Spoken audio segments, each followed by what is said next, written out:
Hi everyone, good morning. Happy Thursday. Oh, so ayan, ngayon yung Thursday ha. Same same damit na naman po ako, nagtitipid po tayo kasi malinis pa naman siya eh. Sa gabi ko lang naman siya sinusuot pag matutulog. So ayan, nagpapakulo po tayo ng salabat. Ayan po siya oh. At para na rin po ako nagsasangab, inaamoy ko po yung yan, kasi hindi na po tayo nawalaan. Kailangan mo na magpa-check up. Ayan po yung salabat natin. Bago po ito.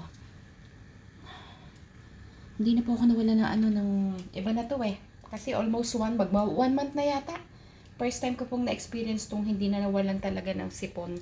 Ang hirap po kasi hindi ka makatulog sa gabi. Tapos madaling araw talagang as in barado, tulo. Nilalagyan ko siya ng Vicks dito. Tulo siya ng tulo. Tapos alam niyo yung party dito, ayan, parang sinus na nga siya eh. Ang kati-kati dun sa may ngala-ngala. So ayan po siya oh. Ay, sana naman umukay na ako. Ang hirap kaya magtrabaho pagka ganito. Mahirap ang buhay. So ayan, ngayon po yung Thursday kasi kahapon ako po yung Thursday na non-Thursday. Good morning sa lahat!